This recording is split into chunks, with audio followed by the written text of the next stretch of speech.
My name's Angelo, and welcome to We Want Picks. This is the only channel dedicated to UFC fight picks and DraftKings lineups run by MMA insiders and professional fighters. Every week, I join Dan Kramer and Nick Newell, two longtime professional fighters that have fought at the highest levels on the planet, as well as Jacob Lyons, a skinny kid from Indiana. So join us every single week for our full fight card breakdowns, our individual fight card breakdowns, our betting guide, and our DraftKings lineups. UFC Vegas 33 Hall versus Strickland is this weekend. I think it's at a normal time, not like last weekend, which was super early. And we are going to walk through all of our DraftKings lineups. These are our full lineups. There were a few drops. There were two fights that fully dropped, but they're not in DraftKings, so it doesn't matter. And then right before we started filming, Lazez dropped. They haven't put his new opponent in here just yet, but it is Jared Gooden. So we're going to break down our lineups. I will start first. I have Ronnie Yahya right here in the main slot. Let me click edit so we can see prices. I have Ronnie Yahya right here in the first slot, $7,700. Tried and true veteran.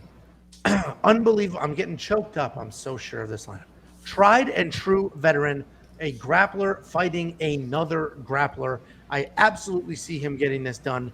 He was doubted in his last fight. He won that. I think he gets it done and gets it done by submission. Then I have Montano over Yanan. I'm pretty sure about this. Former flyweight world champion. She's sort of had some bumps in the road as far as, how often she fights, but she is a grappler. She has heavy wrestling and power. I think she takes Yanan down, holds her down, beats her up, and gets this win. And I'm confident enough in it to have her in there at $9,100. Then I have Stolze over Gooden. So they did update it. Gooden is in here. So Gooden is a last-minute replacement. It was Lazez. Gooden is a striker. Stolze is also a striker who has 20 or so professional kickboxing matches. Very good striker, very technical, good power, absolutely gets it done, especially with Gooden taking this on short notice. And if you notice, only $7,000. He is a 2-1 favorite right now, and he's only $7,000 because DraftKings does not change the price when an opponent is swapped. So he was a big underdog. He's now a big favorite. You still get to get him at that underdog price. Phenomenal value at $7,000. Then I have Rafa Garcia. I'm almost positive he will knock out Chris Grutzmacher. I'm almost positive. Or submit him. Grutzmacher has no chin and is willing to bang. No real takedown defense. And Rafa Garcia has phenomenal grappling. He absolutely gets this done. $9,500 is a lot to spend, but there should be a stoppage here. Then I have Chavez over Kamaka. This is a tough fight, but I think Chavez is the better striker. He's got a solid chin, so he could absorb some of that Kamaka athleticism and fury while still pushing forward and getting a knockout of his own potentially. And then I have Ronnie Lawrence over Jones. This is another one. I'm pretty sure Ronnie Lawrence is going to get a stoppage here. He's good everywhere. He will absolutely push that pace, stay in Jones's face, and get that done. That is my lineup. I have $0 left, and I have nobody in the main event. The reason I have nobody in the main event is I think Uriah Hall is super live for an upset knockout at any point, but scores no points whatsoever until that knockout. And Strickland is probably a decent play, but it's just going to be a lot of volume punches. I think I have more opportunities here for stoppages with these people in my lineup than I do with Sean Strickland. And throwing Uriah Hall in there, chasing a Hail Mary knockout is probably not the best bet. So this is my lineup.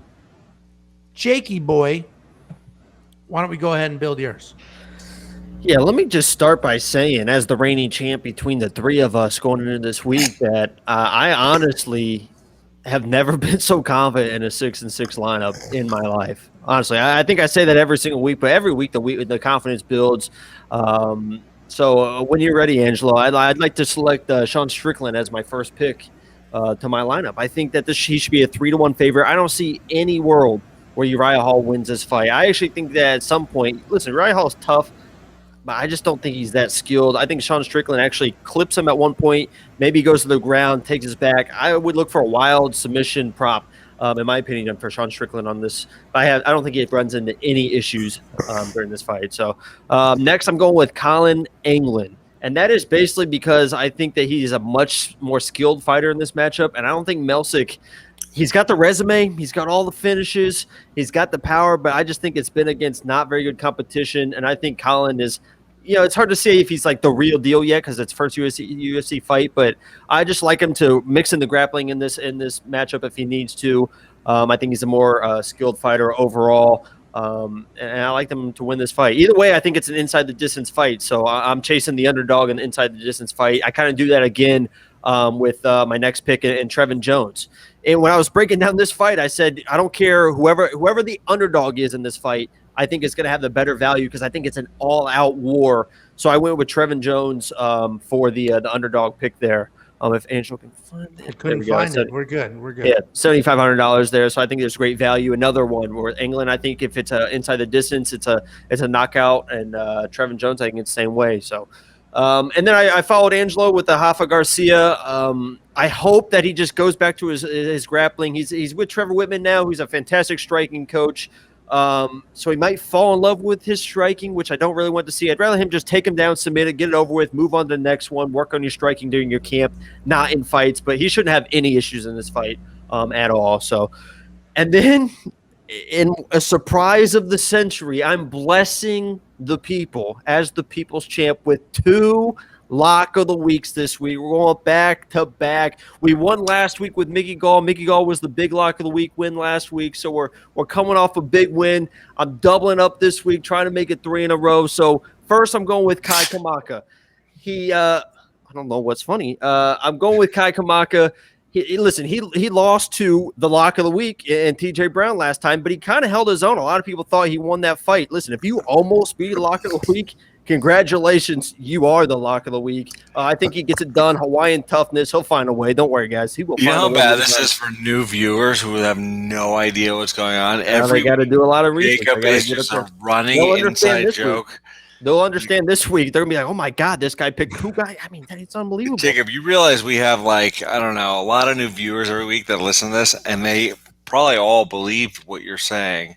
I mean, I would as much as I'm winning every week because you say it's the lock of the week. I'm sorry. Who had the best lineup between the 3 of us last week? Thank you. Stay in your lane. I'm going with Gloria DePaula as my last lock of the week. That's 2 of them. Listen, she stole my heart from day one, but she is a fantastic striker. She is the one of those shootbox Brazilians that'll just come in and knock your nose off your face, and I think she does that to Cheyenne Buys. I think Cheyenne Buys should come out and grapple her, but I think Gloria is more ready this time for the grappling and just absolutely destroy Cheyenne Buys. If you follow Cheyenne Buys on Instagram, I'm sorry because she's going to be a changed woman after this fight. That's my lineup, and that's I actually. And if you're not coming, as Dan was saying, if you're new to this, you're not comfortable with the lock of the week, you want me to prove myself first, that's fine. Originally, instead of Gloria DePaula, I had Yaya in my lineup chasing that submission. So if you're more comfortable with that, more power to you. But I have $600 left over, so I can do some things if more fights drop, or maybe I'll drop somebody else out and add a 3rd lock of the week. So pay attention to Friday's lineup because we might have 4. This could be a 6 lock of the week. I'm that confident that we might have 6 lock of the weeks this week. And imagine if I did that and went 6-0. Oh my God. Yeah. I could leave you 2 losers. You got to flex that mute button every once in a while. I mean, I am going to have to start to pull that out. Danny boy, why don't you walk us through your lineup? All right. So I'll just get this started right away. Angelo and I, without having spoken to each other about our lineups or anything, we pulled them both up. We had the exact same lineup. So, of course, Angelo went first, being the selfless person he is, and he locked his in. So, of course, I'm not going to give you the same exact lineup as him, although I will say it is a great lineup. And either one or 2 things happened. He hacked into my computer and found my lineup out, or he's finally learning from, the best of the 3 of us about how to pick a lineup. So Angelo's lineup is very good. So on the fly, I scrambled and put together another pretty phenomenal lineup in about 45 seconds. So let's start it up. So First up, I got First up, I have Munir Lazez.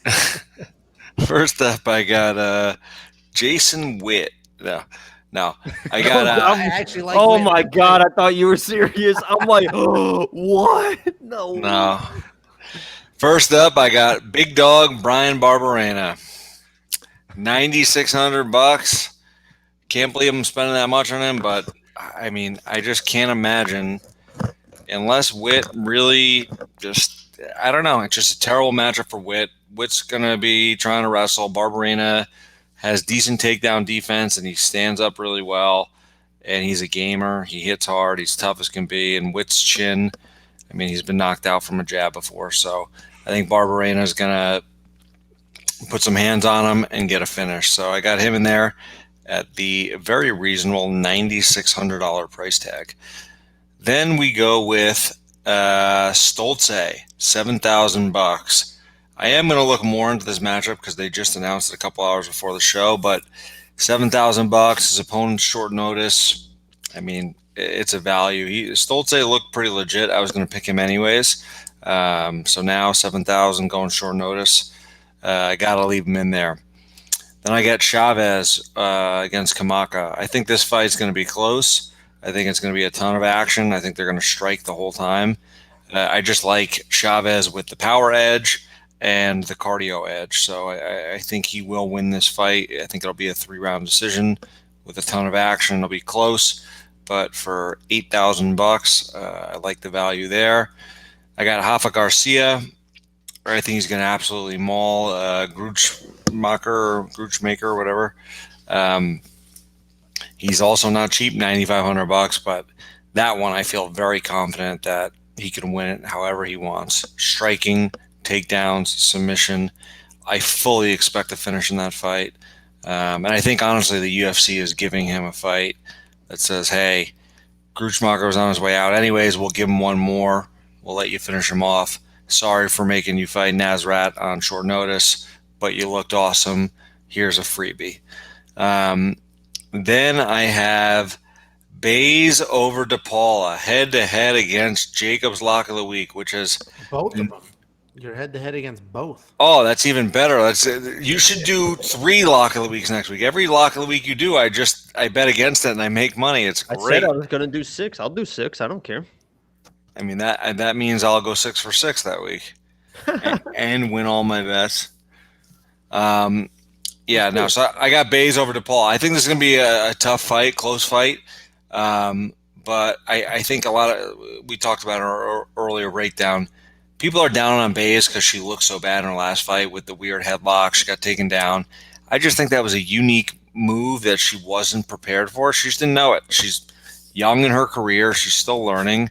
She got caught with the 12-year-old noogie headlock. She didn't know how to get out of it. So she didn't have an older brother. I don't know what the story is, but I think other than that, she's got a lot of skills. She's very athletic. She's got decent striking, and I think she's physical. She can get some takedowns. I see her winning this fight against DePaula, but she's gonna have to mix in her grappling. So $8,900, I got her. Then I got Uriah Hall, $6,900. So here's my logic. Opened up a lot of dollars for everybody else. And Angelo, I think you said it earlier. He's probably not going to score a ton of points. Well, listen, actually, I don't know about that. He either scores like nothing or over. He either wins by knockout. Strickland is the sort of guy who pulls action out of you. You can't avoid it. He just walks you down. He literally roots for you to throw strikes. That one of his last fights, he was like, come on, you can do it. Right. He was encouraging the person he was fighting. It was the craziest shit in the world. Right. He literally, he's like, come on, man. Third round, he was hit me. I know you got more than that. 30 seconds left. He goes, I'm going to give you a chance. Come on, you can do it. Like, right. What? This guy's insane. So if there's anybody who's going to pull some action out of Uriah Hall, I think Strickland's the one to do it. I get why everybody's so high on Strickland. I just think I said it before, and someone said corrected me. They're like, because I said I think he's hittable, and they said, well, he hasn't really been hit in any of his recent fights. I think he's hittable in the sense that a guy who's as athletic as Uriah Hall can time something, use his footwork, pick an angle, and land a big shot. And that's how Uriah Hall wins fights. He has devastating knockouts because he hits guys with punches that they don't see coming. So I there's think that was a Freudian slip there. You called him Uriah Falls. Uriah Fall. He'll be falling in the first round. There you go. You heard it here first. No, but on the flip side, okay, let's just say he doesn't get the win. He doesn't get the knockout. I don't know that Strickland's going to finish him. So throughout 5 rounds, $6,900. I gotta imagine he's going to put up some points unless he completely throws a goose egg out there. So I think there's some upside. He's the cheapest guy in the card. 5-round fight. I think he's a little bit underestimated in this fight. So got him in there and opens up a ton of other big players. So that's my lineup. My second lineup, since Angelo stole my first one from hacking into my computer. So that's it. And yep. Do you know what Danny Chavez striking totals were his last fight? What? He got outstruck 138-42, and you think this guy's going to outstrike Kai Kamaka? He got outstruck by almost 100 total strikes, and you think that guy's going to outstrike Kai Kamaka? Get out of here. I do. He's got power for days. Either way, those are our lineups for UFC Vegas. That's a disturbing statistic, Jacob. 33. I'm going to look into that. The guy just did nothing. He just sat there. He's just waiting for nothing. All right. Those are our lineups for UFC Vegas 33. Let us know in the comments whose lineup you like best. Dan and I basically had the same one. He put together another one for you. This card has had a bunch of drops and changes, and even today we had one. I imagine there'll be even more. We'll see if Benoit can make weight and what other changes there may be after weigh-ins. But we will get you our final lineups for Friday night. Let us know in the comments what you think. Join our free DraftKings League. We give you money if you win. It is free. So join it and become a member. Thanks for the support, and we will see you for our final lineups on Friday.